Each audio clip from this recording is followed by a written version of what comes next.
Hello everybody, this is Iggor Cavalera, Max Cavalera, and we're here with the amazing Roadrunner albums from Sepultura, something that we're very proud of. I really love the packaging, and Iggor has been giving some of those for presents, and it's been getting great feedback. He gave one to Mike Patton, Nate from Converge, and Dylan from Full of Hell, and they all crying, shit their pants.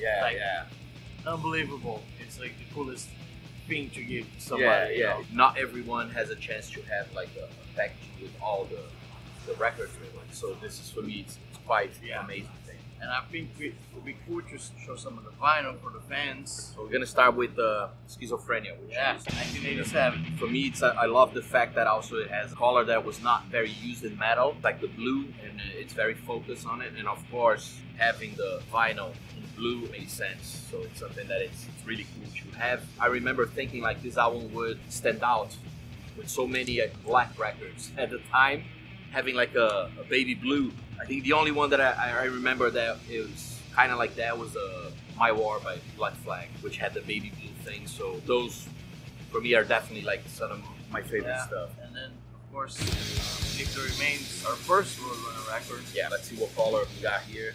I would guess orange. Oh, orange. Yeah, like the skull. So this is really cool. I buy a lot of reissues, especially if they do a different color vinyl. You end up like having sometimes even like 5 different of the same just for the different colors. I think as a fan and as someone that collects stuff, it's quite neat to have that just happen. The artist, Michael Whelan, is a great artist that we found in Brazil. I think it was like Lovecraft books. He did a cover of them. They sent his name to Roadrunner, you know, like check this guy out. Might be something cool, you know. Roadrunner got in contact with him. He sent all the different paintings. The funny thing, the original idea for Beneath the Remains is actually obituaries, cause of death. He ended up using for them. That was the original that I wanted for Beneath the Remains. It has a cocoon and an eye and real creepy. But I think Beneath the Remains is awesome. Yeah. And then of course we gotta go to the very beginning. Our first full length. Morbid Visions, again, in the art, it was a guy who used to do airbrush for like motorcycles. We asked him to do something super satanic, and he was totally into it. But it was a kind of like a biker guy, and we had to explain to him like each detail how we wanted. But it was cool. At those times, like most people who did album covers, they were actually friends who knew how to draw, and it wasn't different with us. It was just a friend that had a lot of airbrush stuff. Sure, show the vinyl with the black. And also the cool picture of us when we're like probably 15. Just hair. Yeah, a lot of hair. Faces. It was the big thing back in those days when you take a picture, just hair, you know. Yeah, and covering your face. Every photographer was always like, "We can't see your face," and we're all like, "Well, that's the point. We like you like that." You know, we had to fight with every photographer we ever did. Can you take your hair out? I was like, no. And then this one is like the first one we got more involved with Michael Whelan, Arise. There's a funny story about Arise. The original painting that he did, instead of a brain, used to be an egg, like a chicken egg. And I had to call him and tell him the egg's not metal. It's not. Egg doesn't look metal, you know. But he tried to convince me that it was. And he goes, "Have you ever seen Angel Heart, Max?" I go, "Yeah. Well, Robert De Niro's, you know, he's peeling an egg and talking about the center of the soul." I'm like, "Yeah, I still not buying it. Can you change it for something else?" "Oh, I can do a brain." "Yeah, brain is metal, you know." Yeah. So we end up changing for the center, so it becomes a brain. And this cover is actually funny about Chuck from Death. He told Igor, it looks like a seafood nightmare. It's got some weird elements. Yeah. Crabs. It's so cool, like the detail, like Stonehenge right here with the little guy in the middle of the Stonehenge. Then, oh, this is cool. It's like gold. Beneath the Remains and Arise were actually existing paintings that Mike already had done. For Chaos, we actually hired him to do the painting for us. We sent tracks from the studio for him to get an idea. And I remember we were listening to a lot of Godflash and Ministry, some industrial stuff. Well, he came up with this.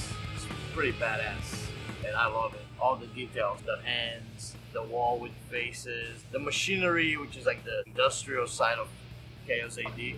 Yeah, I love it. And, yeah, Chaos AD was actually a real big record for us.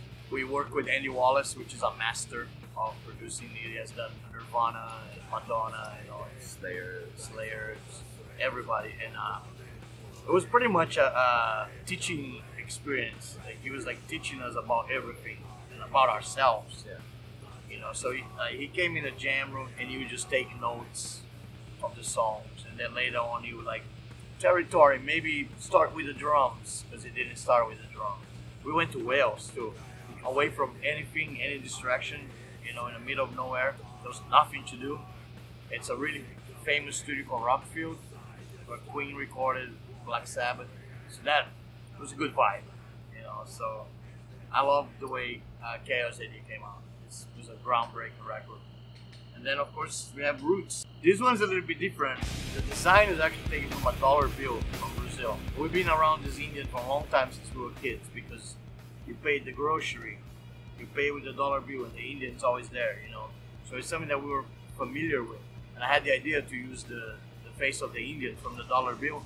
And we found out you can use it. It's public domain. All we had to do is we sent the dollar bill to Michael Whelan for him to do some stuff, just make it a little bit more exciting. So he made the roots around, put the logo on the necklace of the Indian, and then the back photo is us with the Indians, the Chavantes. That one's gonna be red, of course. Red was the color of Roots, I think. We had many things in red, including the backdrop was red. We tried to keep the whole stage so it had like a visual identity to it, so that was quite cool. So here it is. Yeah. I love it.